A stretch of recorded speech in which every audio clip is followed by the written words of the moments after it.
نہج البلاغہ کی بلاغت اور اس کی تفسیر کسی سے کہیں کہ بیان کرو، ہمیں چند چیزیں ہیں دین کے بارے میں تو سمجھنا ضروری ہے۔ ایک ہے توحید، دوسرے معرفت، تیسرے ولایت، مومن کیا ہے اور مسلمان کیا ہے، اس میں ڈفرینشیٹ کرنا ہے، یعنی دونوں میں فرق کیا ہے یہ سمجھنا۔ ہمارے معصومین فرماتے ہیں، دیکھیں یہ معصومین ہیں جو فرما رہے ہیں کہ اللہ، پہلے تو اللہ کو سمجھیے، توحید کیا ہے؟ اللہ وہ تنہا تھا، بالکل تنہا تھا۔ کب سے تھا یہ معصومین ہی جانتے ہیں۔ اس نے اور تنہائی میں بھی وہ ایکتا تھا۔ سمجھ رہے ہیں اس بات کو آپ لوگ؟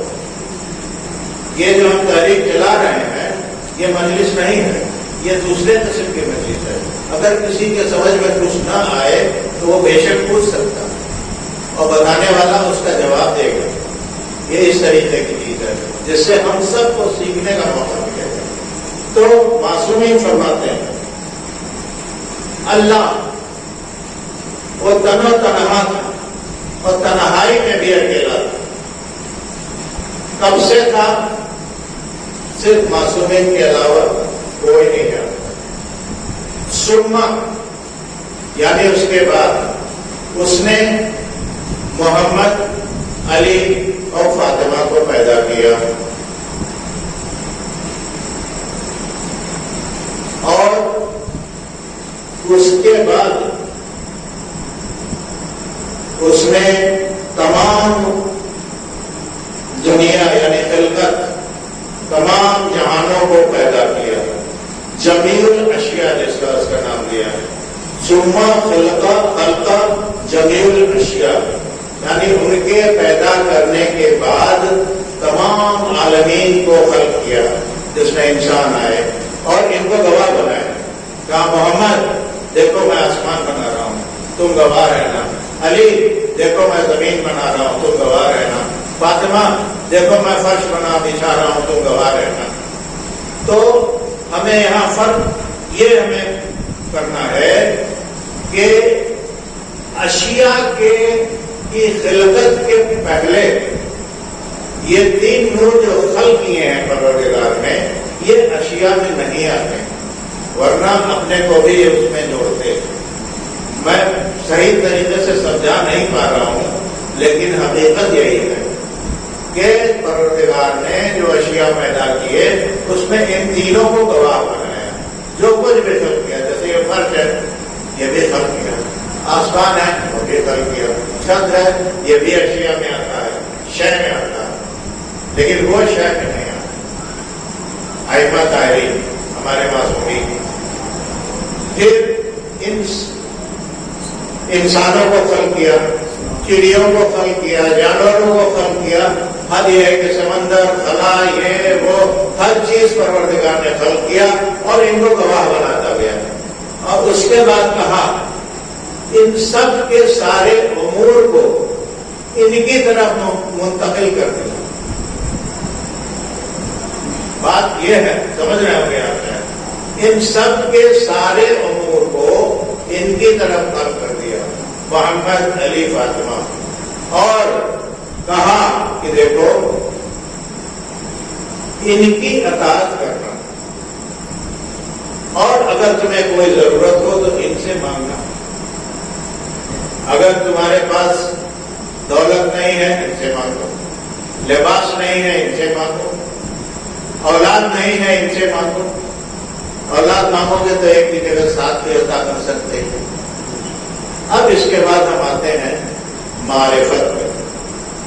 معرفت ہے کیا؟ کسی چیز کو سمجھنا اور اس پہ عمل پیرا ہونا۔ جیسے معصومین ہیں، آپ سمجھیے کہ آپ معصومین ہیں کیا؟ وہ تو میں بتا چکا ہوں آپ کو کہ پروردگار نے خلقت کے پہلے ان کو خلق کیا ہے۔ ایک چیز میں کہنا بھول گیا تھا، یہ تینوں ہزارہ سال اس پروردگار کی پرستش کرتے رہے، عبادت کرتے رہے، 20 سال 25 سال 30 سال میں نہیں جانتا ہوں. میں نے کسی کتاب میں پڑھا تھا کہ 2000 سال یہ کہتے رہے, 5000 سال یہ کہتے رہے, 3000 یا 10-15 سال میں نے کسی کتاب میں پڑھی تھی اور کتاب ملی نہیں. بہرحال وہ پروردگار کی حمد و ثنا کرتے رہے. اس کے بعد پہلا جملہ جو پروردگار کی زبان سے ادا ہوا, اس نے کہا یا احمد. احمد مانے سب سے زیادہ عبادت حمد خدا کرنے والا, یعنی یہ ایک لقب پروردگار نے محمد مصطفیٰ صلی اللہ علیہ وسلم کو دیا.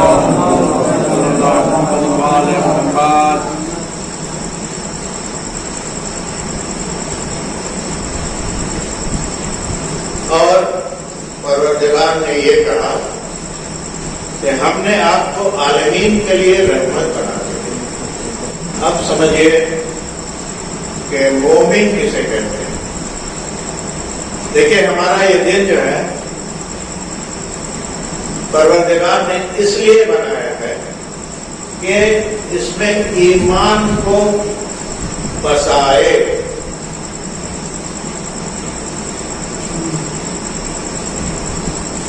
اور ایمان کو بسانے کا مطلب ہے کہ علی کی محبت کو اپنے دل میں بسائے.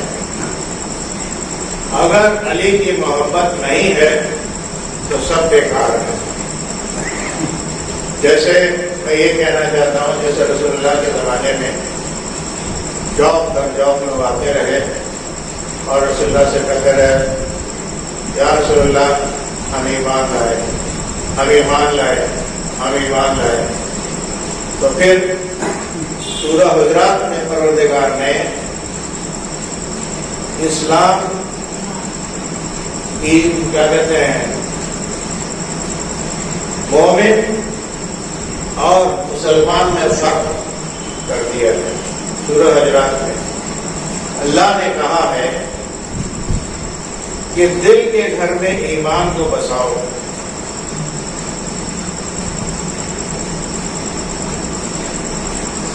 اور اسلام لانا, تم یہ نہ کہو کہ تم ایمان لائے ہو, تم یہ کہو کہ ہم اسلام لائے ہیں. اس لیے کہ اسلام زبان کی بات ہے اور ایمان دل کی بات ہے.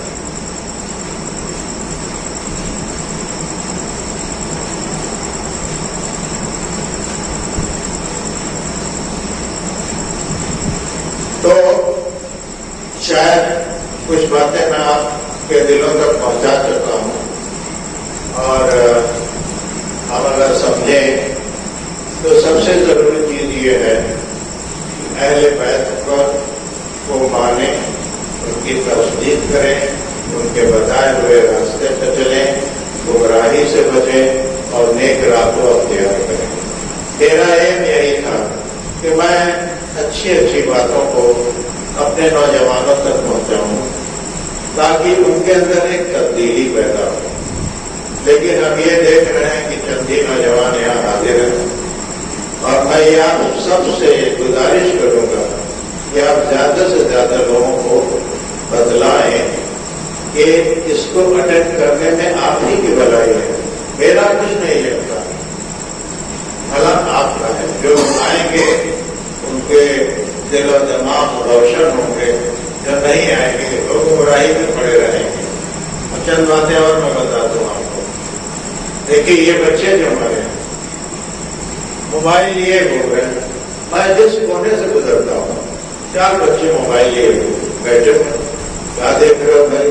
کچھ نہیں دیکھ رہے, ان کو اس میں بڑا مزہ آتا ہے. لیکن حقیقت یہ ہے کہ اگر آپ دینی کاموں میں اپنا دل لگائیں آپ اس میں اتنا گھس جائیں گے کہ آپ کا دل یہ نہیں جائے گا کہ آپ اس سے اٹھ کے ہٹ کے کوئی دوسرا کام کریں.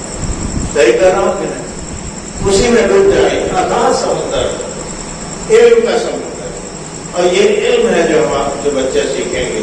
اور علم ماں کی گود سے لے کے قبر کی لگت تک انسان سیکھتا رہتا ہے. بس اتنا ہی مجھے کہنا تھا. آپ میرے خیال سے یہ سمجھ گئے ہوں گے کہ اس تحریک کا مقصد کیا ہے, اور ہم آپ سب سے تعاون کی امید کرتے ہیں کہ آئندہ میٹنگ میں آپ حضرات اور آئیں گے شامل ہونے کے لیے تاکہ اسے کامیابی کی حد تک پہنچایا جا سکے۔ اب اس کے بعد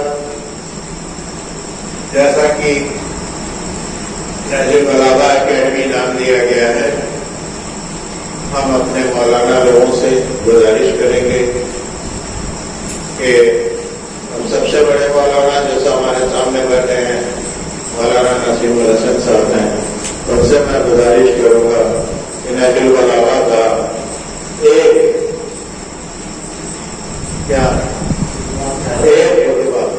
اس کی تشریح تاکہ ان لوگوں کے دل اور دماغ روشن ہو اور ان لوگوں کے دل میں مولا کی محبت جاگتی ہو۔